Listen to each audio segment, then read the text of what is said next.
Enthusiast. I am your host, Shane Carlson, and I'm rather cold at the moment, but there's a good reason for that because I am in Jefferson, New Hampshire, in the White Mountains. Yes, it is December, but I am in a theme park, out of all places. Yes, a theme park, one of my favorite places to visit in all the world. I'm at Santa's Village, people, in Jefferson, New Hampshire, and I thought while I was here filming a video that I would do my live, because it is Sunday, which means it should be Smell It Sunday, and I want to welcome you to join me. I think what we'll do is wait for some people to file in, and then we'll take a look around, we'll talk, I'll share a little bit about how my weekend has been going, and because I've been having a great time. I mean, it's honestly perfect weather if you subtract the cold, but I don't mind the cold. I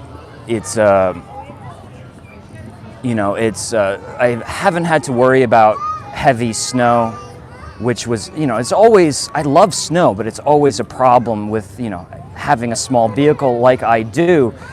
And so I'm in the clear. This is actually my second day here at the park. I see you folks who are saying hello. Lori, Kate Perez, Lori, Dana. Thank you all for joining the live. I'm hoping the quality is decent. It's not going to be great, meaning this live. I'm using the Santa's Village Wi-Fi. I'm using Santa's Wi-Fi. And for audio, I'm using like a cheap $12 Amazon lavalier microphone. Let me know if the audio needs to go up throughout the process, because I have no way to gauge the audio unless really the only variable I have is moving it closer to my face, and Lori's telling me it's good. Thank you so much. All right, so let's the Wi-Fi should be pretty decent here. We can't stroll the entire park, but it's okay because that'll be included in my edited video. But what I can show you is we're in the courtyard right now. And it looks kind of quiet, but trust me, it's sold out today. It's been sold out this entire weekend. The reason why maybe there's not as much traffic as you might expect from a sold out event is because this is where you enter the park. People are off doing things. They're off on rides, they're on Ferris wheels and merry-go-rounds, they're on all sorts of different rides, bumper cars, something that I'm going to be doing very shortly. So let's take a step out and just take a moment to appreciate the vibe here in the park. I mean, everything, 360 degrees, is adorned with theme-appropriate buildings, facades. It's not just outside, but inside as well. Right here we have the Elf University, where anyone, children and adults, can acquire a diploma granted by Santa's Village. What you have to do, it's actually quite simple. It's not very simple because I've never completed it myself. But see, there's little elves right there. See that little elf? There's one right here. It's much closer. You get a ticket at the beginning of the day, and you go up to these elves. You see, you go up to them, and you take your ticket, and you stick it right into this little box, and then you pull the lever.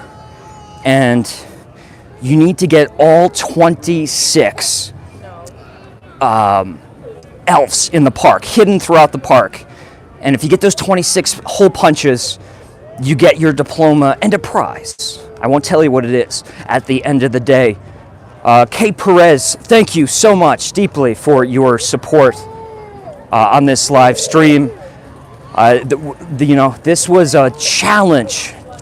For me personally, this was a challenge to get here and do this this year.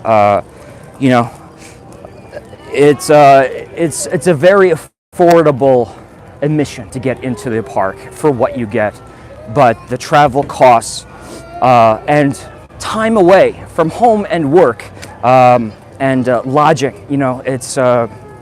It was, I didn't think I was going to be able to do it this year, but enough of you folks showed your disappointment. You're like, Shane, you're not going to Santa's Village? How could you not go? And I'm like, oh man, now they're making me feel guilty. And besides, I really wanted to go. I've been doing this since 2016 here at the park, and it truly is one of my favorite things to do. So I cut some corners. Nothing that should interfere with the production of the video, but I did cut some corners and made it happen this year. And the fine folks here at the village, they've, as they always do, they provided me with everything I need to have a wonderful time. They helped me out with admission into the park. They've also, allowed me access to my vehicle, so I'm not running back and forth for my equipment, and I don't have to carry. It's wonderful. It's been 2 days of pure holiday joy, and that's no exaggeration. I had so much fun yesterday filming that I woke up. Hello. No, it's okay. It's okay. Want to say hello? There you go. Thank you so much. Have a beautiful day. What was I saying? Yeah, that. Okay, I had so much fun yesterday that I woke up this morning and I was so sore. Like, I must be really getting old at this point because, although I did walk a lot yesterday with a heavy backpack, and you kind of tense up when you're cold, out in cold weather. Maybe that had something to do with it, but from like head to toe, I was struggling to get out of my bed this morning. But I took an Advil. Let's hope the signal gets better and that doesn't keep happening. I have some hot cocoa. It's not super hot at the time for the time being because I got it a while back.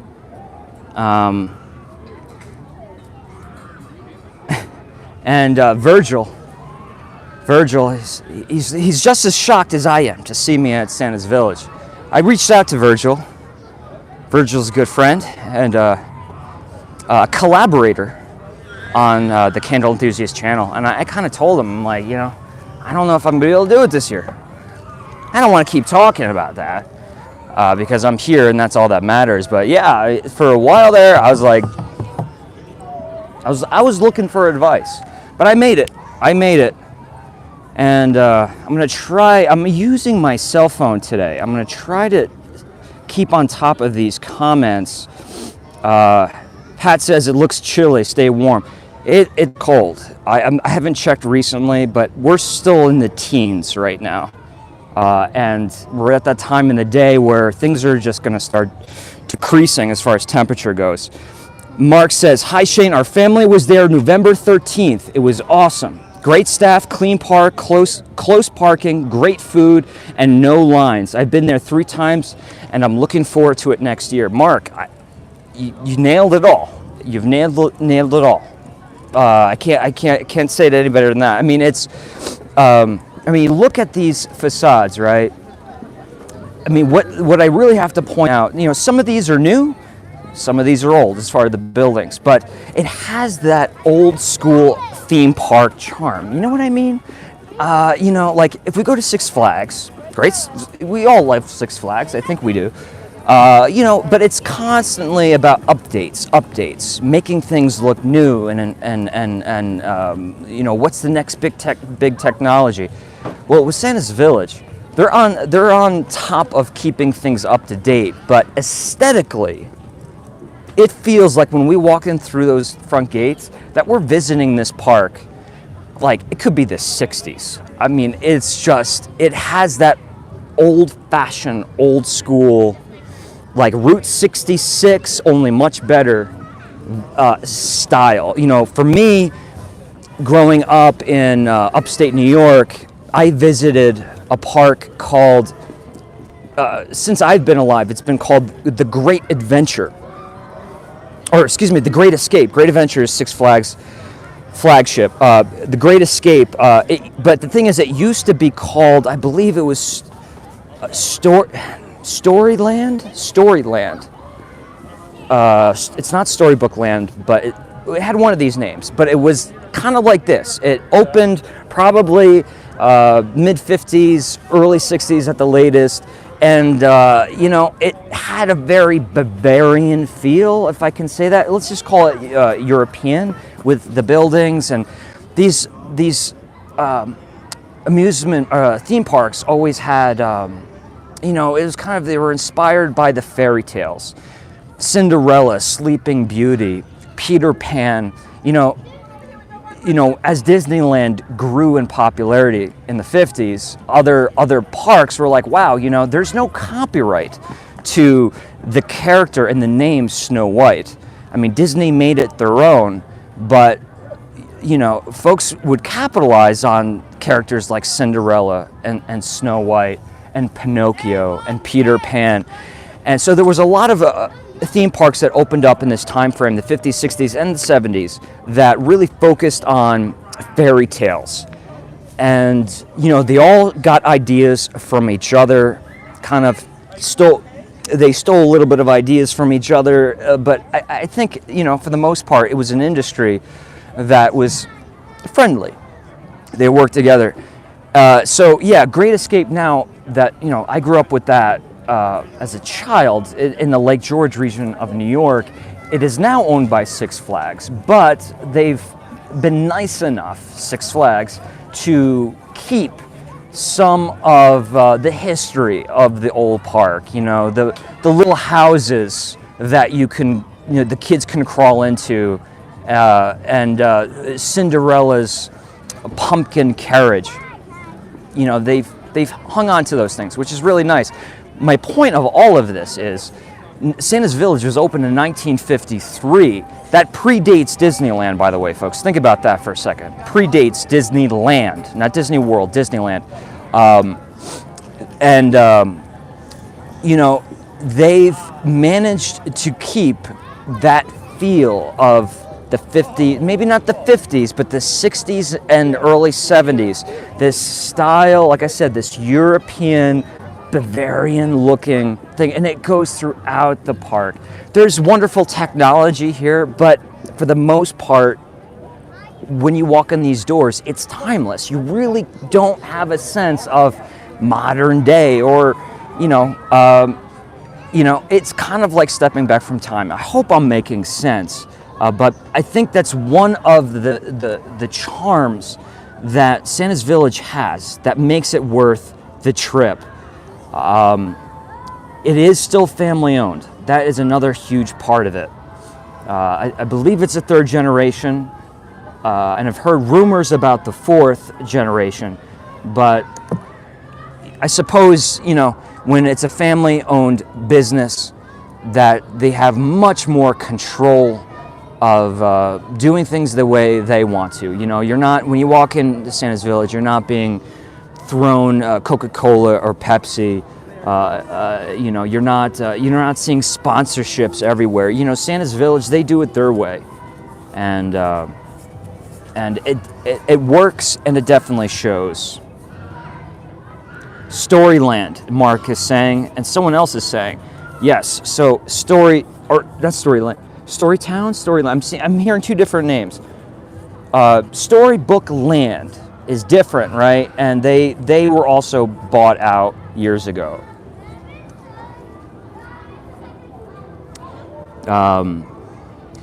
So checking the messages here. I'm just realizing you guys probably have no idea why I'm staring into the phone like this. So what have I done so far? I drove from upstate New York to Franconia, New Hampshire. I did this in one shot. It's about 5-6 hours, and I did this on Friday, and I wasn't able to book the cabin that I always get when I visit Santa's Village. I mean, one of the huge things for me, when I do this trip, is like staying in this cabin that I found that's only about 2 miles from the park. It is so quaint, charming, heartwarming, call it what you will. There's an incredible amount of privacy, and yeah, I mean, it feels like you're staying in a cabin. I mean, there's no like wood stove or anything like that, but the thing is, they've closed for the season. They're not staying open for the winter season anymore. So I was like, man, that's a bummer. Now, not only am I going to stay in a place that I'm most likely not going to enjoy because of I have to do this as cheaply as possible, but I'm going to have to find a place that's far enough from the park where the prices are going to be right. I found a place that was very, very affordable. Check this out. Very affordable, but I had stayed there before. And I stayed under stressful conditions. I was only there one night, and I just had it in the back of my mind. It was a long time ago. I had it in the back of my mind that I didn't enjoy that place. Couldn't quite remember it, but I was thinking, it was one of those places that you didn't want to stay. It's probably best to spend a little bit more money and get a few more accommodations. So I booked it on Expedia, that place, and I showed up on Friday night. The owner of the motel upgraded my room, and a big upgrade.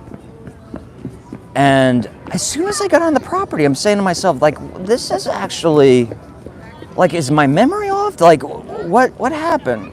Like, why is it in my head that this place was no good? It's very quiet. The room I have is like an apartment. It's warm, it's got a microwave and refrigerator, big screen TV, like a reading nook and a desk, huge bathroom. It's great. And there's tons of wilderness around me, so the windows, the views, gorgeous. And I have a couple videos planned for tomorrow that I'm going to be filming out there because it's so beautiful.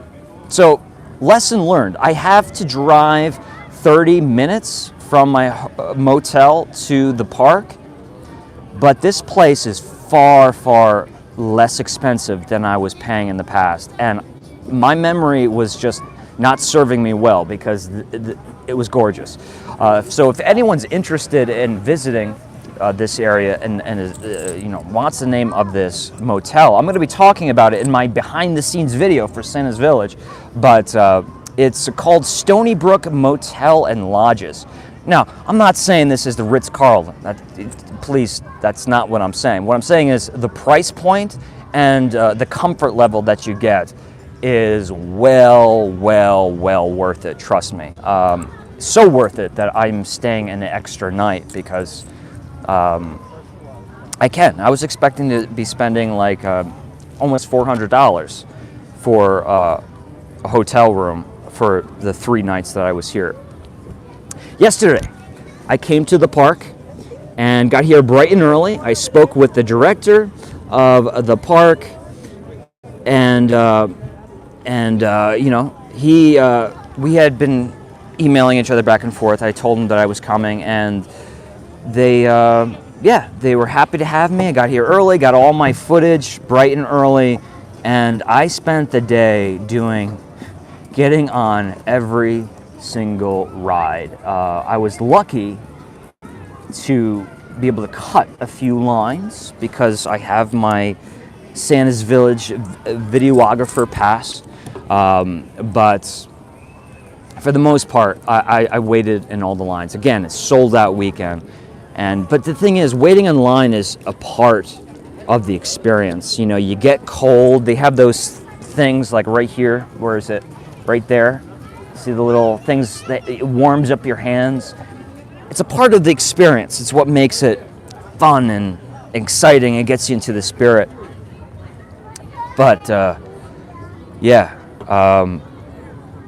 went on a few rides without the camera to kind of take my own time to soak it all in and appreciate it, especially late in the evening. The sun, as we all know, it goes down early this time of year. And so although I had a very long day, it's hard to capture exterior things when the sun goes down, right? I mean, I'm using not crazy lenses, And certainly not good enough where they have extremely good low light settings.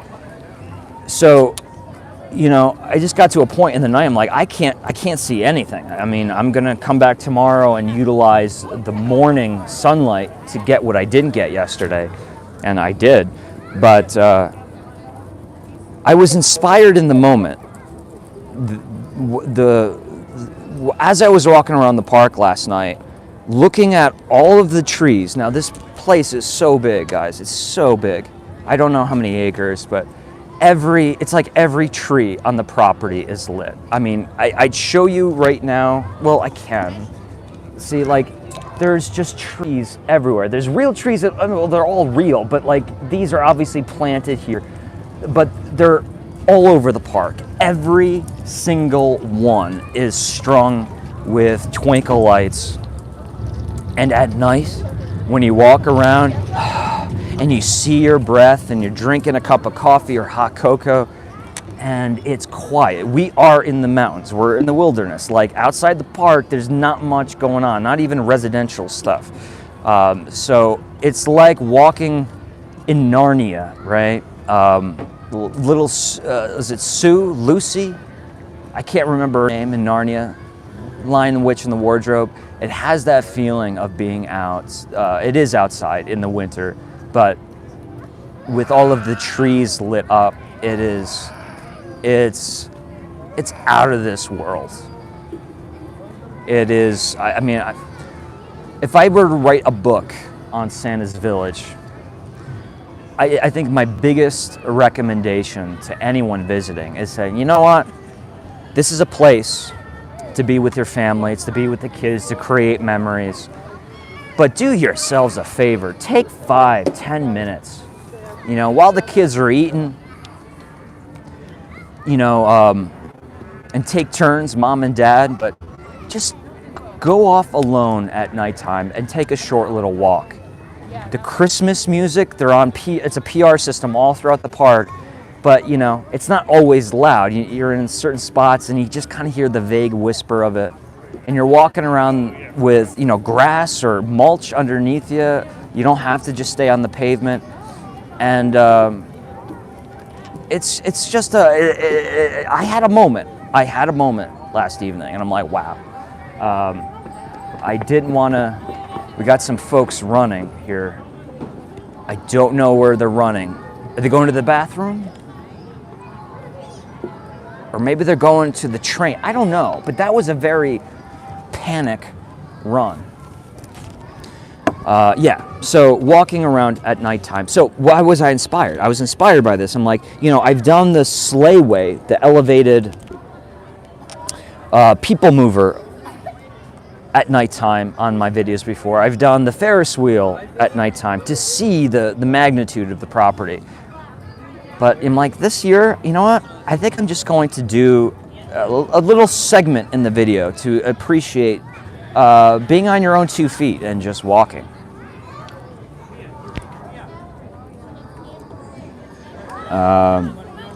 Data says, oh, exclamation point. You made it. I thought this was canceled. It was canceled. It was. But I come through. I may not always come through, but I came through this one time. I saw that you guys were, enough people reached out to me with concern that I wasn't going to be here, to the point where I'm like, I need to do this for these guys, for you folks, and for myself. I really needed this trip. And with that said, I wasn't sure how to address this today on the live. Thank you, Nancy. Perfect segue for me. Nancy with a super chat. So what I'm going to have to do, I'm going to be filming a little bit tomorrow, not here. I'm going to wrap up here tonight, film tomorrow, a separate project, and then I have my long drive home. I'll get home around Monday, and then Tuesday I'm going to throw a video together for an opportunity for folks to donate or pledge small increments of money to help pay for this trip. I was willing to, I said, like, look, I'll just cover the cost up front. But you know, I'd still like to reach out, and that's why these donations that are coming in, I appreciate them immensely. But as a reward, when this video comes out, it's going to be a small little video. I'll put it out, and I'll be like, make this video happen this year for 2022.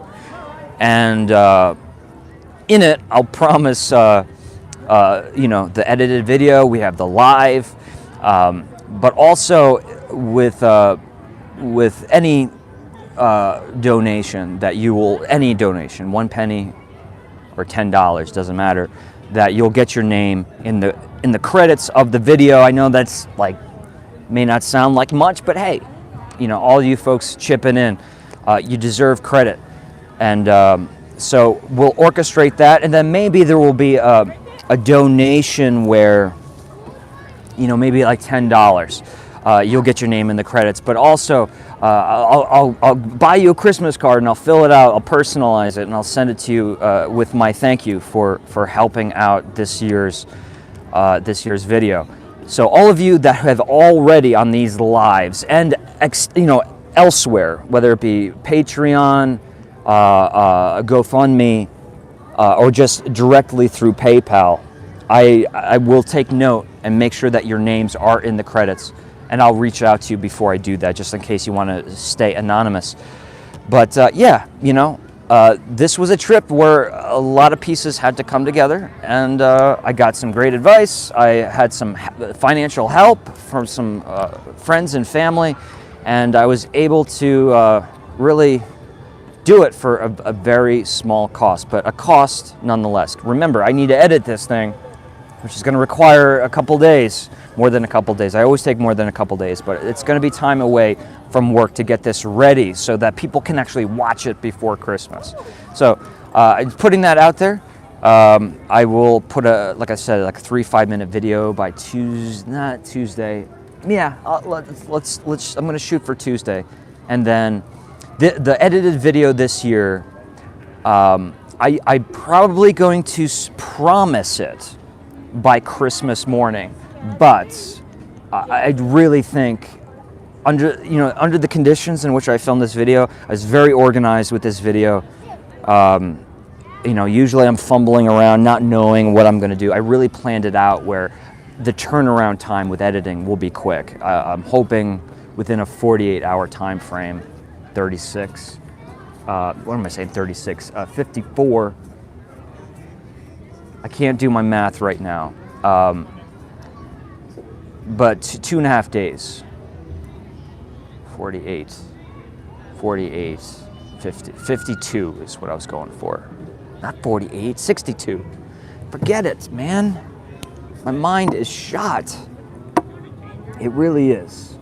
So my point, what was my point? My point was I'm going to promise it for Christmas Day, but I'm going to try to get it done as soon as possible so that, you know, there's a chance that more people can enjoy it and watch it before the big day.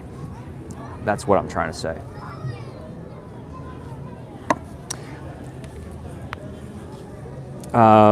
This is a very nice comment. Lori says, "It's all good. We don't need editing. We have the spirit of what you're doing." I appreciate that very much. And hello from Switzerland, Lola. Hello. I got to come out and see Switzerland one day. Will you show me around? Santa is too busy to arrange snow, but that is good for safe driving. You said it, because I've already said it 100 times. It's brutally cold. I'm not even wearing my jacket right now because, you know, I was wearing my jacket yesterday. I have several layers on, but I was just too confined. Like, I had so many layers, and I'm like, I have 2 cameras in my hand, and I know I'm milking it there, but it was getting into these rides that were designed for children when I'm wearing snow pants and big puffy jacket. I wasn't having that today. Today I'm like, you know what? If I need to warm up, I'll go inside for a few minutes, warm up, and then go back out again. But I do have I have tights on. I don't, like a bodysuit, not a body, it's 2 pieces, but it is like a spandex material. You see that? That's gonna run from here all the way down to my ankles. And it's a very peculiar feeling, having that like spandex against the skin. But it keeps you warm. I have my dad's flannel shirt on, because I gotta bring a little piece of my dad with me. And the glove, well, not gloves, this glove I purchased on my first Santa's Village trip. People always ask me why the fingers are cut off. That's so I have access. So the first time I went, it was the access to my iPhone touchscreen, but now it's I'm using a real camera. It's for easy access for the touchscreen. It's amazing how much you realize when you're doing photography, how much you need your hands and the dexterity of your fingers. Guys, thank you so much for these donations today. Really, I wasn't expecting that to happen today, but consider yourselves executive producers on this video. I'll reach out to all of you independently and see if you want to get your name in the credits. Eric is in the house. Haven't seen Eric in a while. Eric, how you doing, buddy? How's this season treating you? And he's commenting on the gloves. Yeah. I'm trying to think of where I actually got them. I don't know. But it's so filthy. Look how filthy this glove is. I did not have the heart not wearing it. All right, let's try to walk around a little bit. Now you might lose me here and there, but I'll come back. We gotta try to find where the Wi-Fi signal is the strongest. And check this out. I don't know if you guys can see this on my other edited videos, but for a while now, I have how do I do this? Let's do it this way. I have a holster. See, they got a little ball there, ball and joint kind of thing, and it just hangs there snugly, safely. And I have another one here for my external microphone recording, but I don't need to do that today. Less things I have to carry, the better today. So, the intro to the park, the courtyard here, it's where they sell the fudge. It's where, like I said, we had the Elf University, the candy shop, and a pretty large gift shop here as well. And, you know, this is kind of the hub, and it branches out from here. So in this direction, we have the Bunny.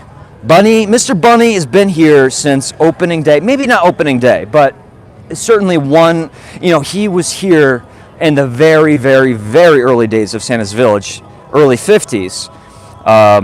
And he's been refurbished many times.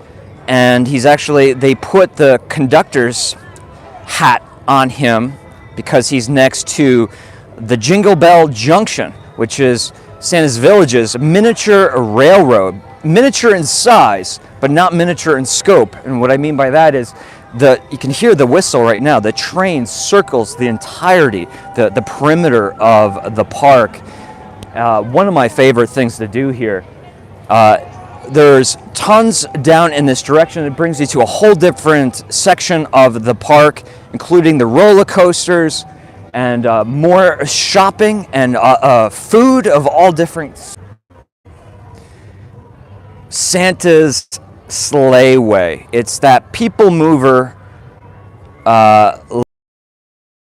ride, right? This also goes through a large portion. I'm trying to move my finger in the right direction of the park. It's a great way to see the property from a higher perspective. And it's really great to do it both in the day so you can see the property, but also at night when all of the trees are illuminated. You see all the trees are wired up, and speaking of that, the everything in this courtyard is a part of the evening's light show. There's the lights are orchestrated to the music. Last night they were playing, was it Uptown Funk? Usually I don't dance. I don't dance at all.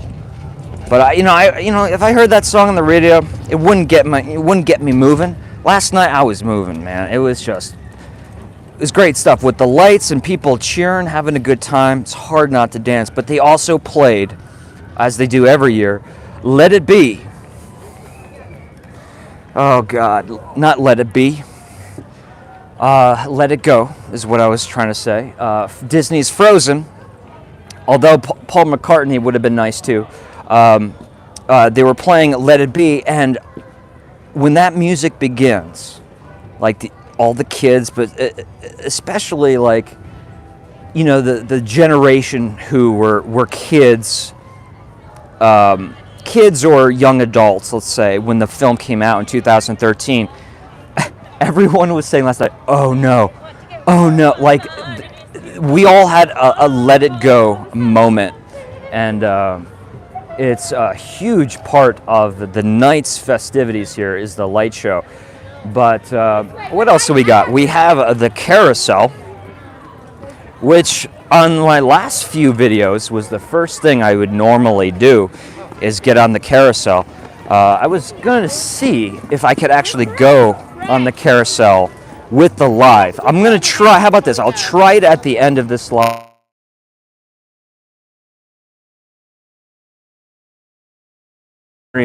Pulled that off. But if I pulled that off, that would be a really great way, I guess, to end the live. Where else are we pointing here? I'm losing track. The Great Humbug Adventure. Let me answer some of these questions here. Great Humbug Adventure. Well, it kind of goes with this question. Eric asked, have I ever been to Santa's Village in the summer? I've never been here in the summer, but the folks from Santa's Village invited me up in early September of 2020.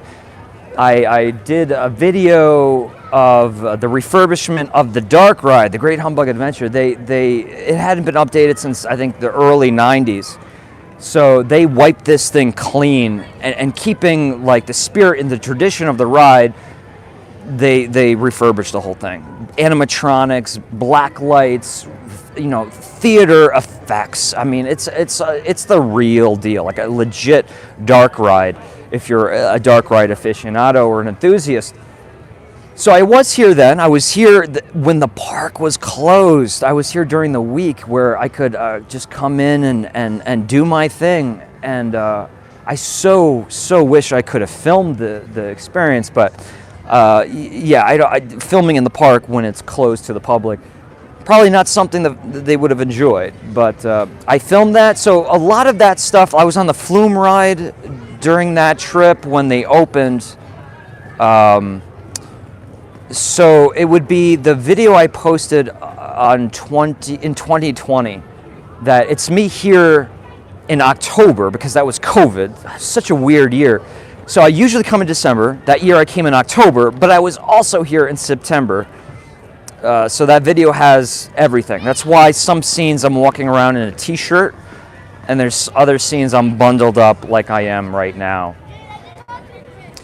See if you can see Santa's snow pal in the distance, the mascot. Other than Santa Claus, he is the mascot of the park here, and I think it would be a nice little thing to talk about at this moment, because I've had the chance now to meet with one of the owners of the park, again, family owned.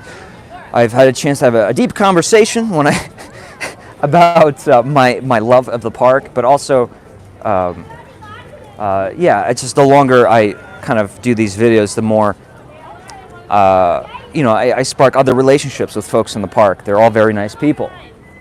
But I proposed that Santa Snow Pal, which was the replacement of the original snowman, Normand, Normand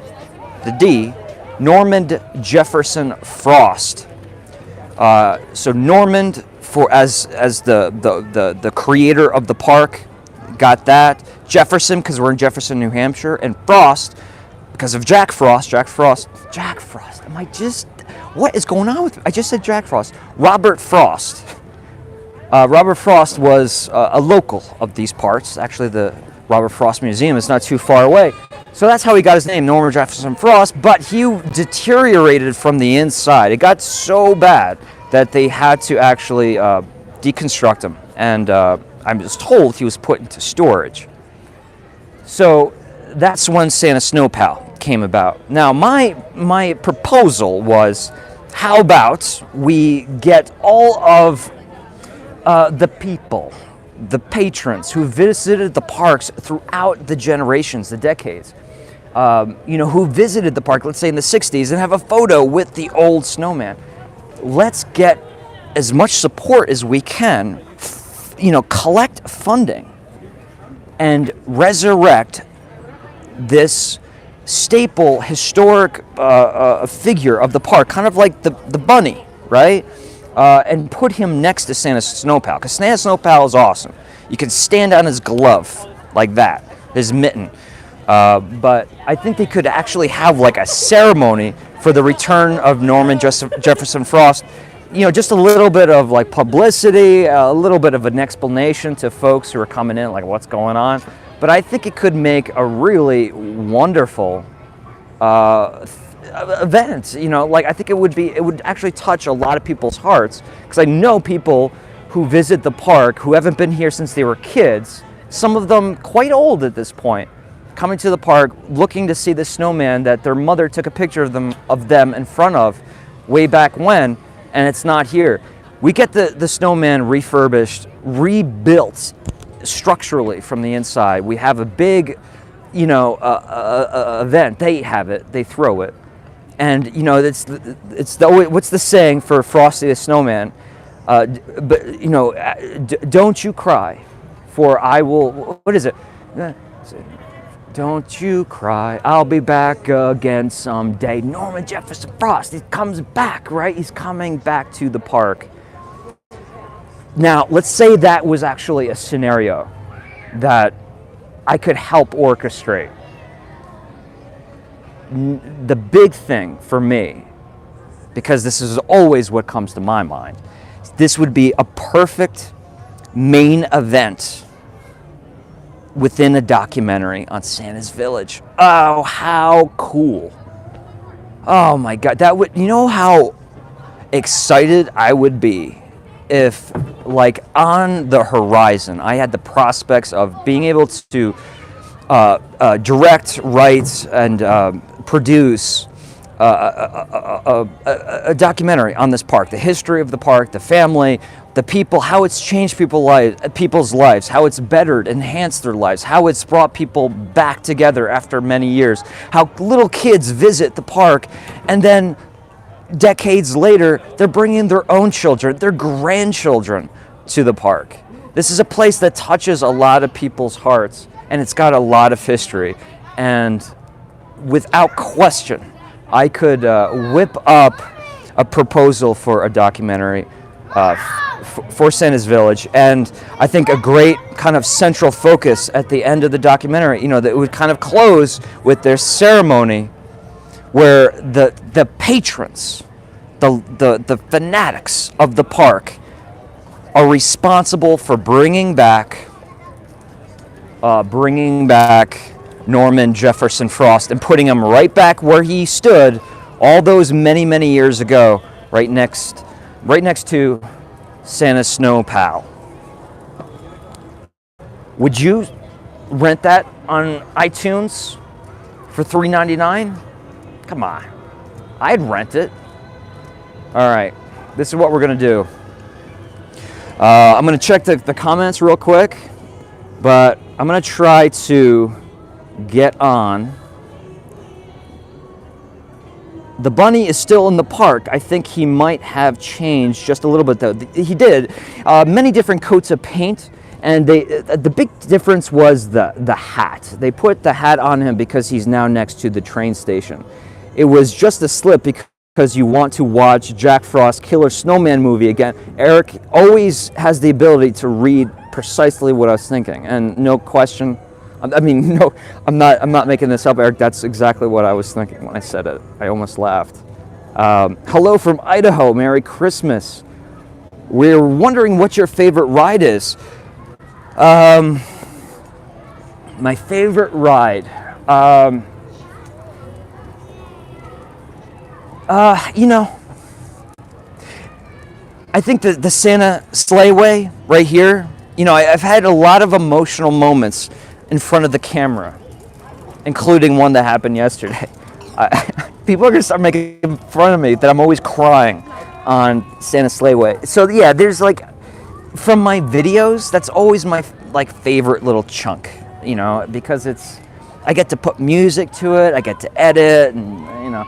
But if I didn't have the camera and I was just gonna pop on a ride, hold on a second, there we go. We just said it's going to pop on a ride. It's going to be the dark ride, the Great Humbug Adventure, both the old version and the fully enhanced version. I think that is what I'm actually going to do as soon as I close the live. I don't need the sunlight for that, so I didn't want to waste my time earlier in today. The sun's going down pretty quick at this point.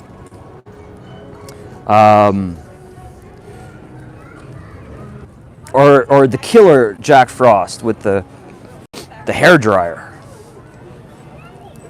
All right, this is just not gonna work. That's the problem. You know what? Let's see if I can warm up my hands before we do anything.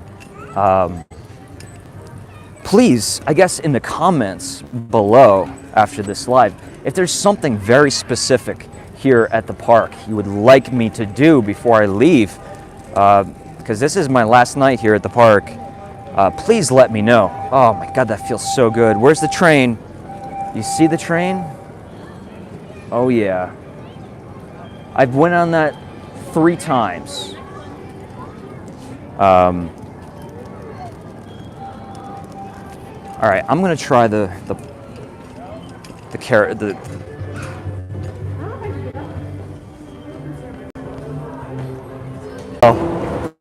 I don't even know if I have connection right now. Small little pieces through. All right. So small little pieces through. All right. So here it keeps cutting. Hang in tight, guys. Hang in tight, guys. Live when I get off the carousel. We saw it in pieces. It's always great to be loud and obnoxious on the carousel, any carousel. And no question, people ask me about the place where we have live tour of the park. Technology is not ready for us at this point, but I do have a fully edited 4K video in the works for this year, and we'll have that posted, I'm promising, by Christmas Day. But you know, just between me and you, or all of us, I'm going to get it done as soon as I can, so this way we have plenty of time to enjoy it before the big day. For those of you who have really helped out financially with this trip, with this project, a huge, enormous thank you. Not just from me, but I'm sure everybody else who will be tuning in. These videos, you know, as I walk around the park, but other folks, sometimes, and this happened a couple times today, they are happy to meet me, but they want to say, you know, that the video's been special to them from one reason or another, and you know, not just the videos, but the fact that I come and do this, you know, and provide the videos. I mean, it's a pleasure. It's always a pleasure on my part. Honestly, I wouldn't do it without a camera. It's just how I live my life. But yeah, it means a lot. It means a lot that not only that I can do this and that people are very friendly to me. The folks from the park allow me to come in and are happy to see me. But to know that, like, this is the one Christmas gift that I can provide to people, you know. An edited video, 20, 30, 40 minutes once a year. If it can only be just that, I'll take it. And I always, you know, the name The Candle Enthusiast, you know, it's something I'm very proud of. I love, just, you know, a little while ago, two younger guys, I won't say kids, because they were, you know, almost grown adults, but young nevertheless. He said, "Are you the candle enthusiast?" Oh man, that makes me feel so good. It really does. But if I won't be remembered as the candle enthusiast, will I be remembered as the Santa's Village guy? I don't know.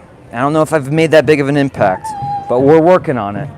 And as you can see, or maybe can't see, it's hard to tell because the camera is adapting to the light, but we are losing the sun, which means I do gotta go. And if I've forgotten to thank anyone, I apologize, but thank you for all joining the live stream. Nothing special, nothing huge on this video, but how could I not share the joy and just give you a glimpse of what's to come. Thank you all for watching. Stay tuned for the video. And I will be seeing you folks next Sunday for my weekly live stream, Smell It Sunday. Have a wonderful holiday weekend, and I will be seeing you soon. But until then, remember to always live enthusiastically. Have a great day, guys.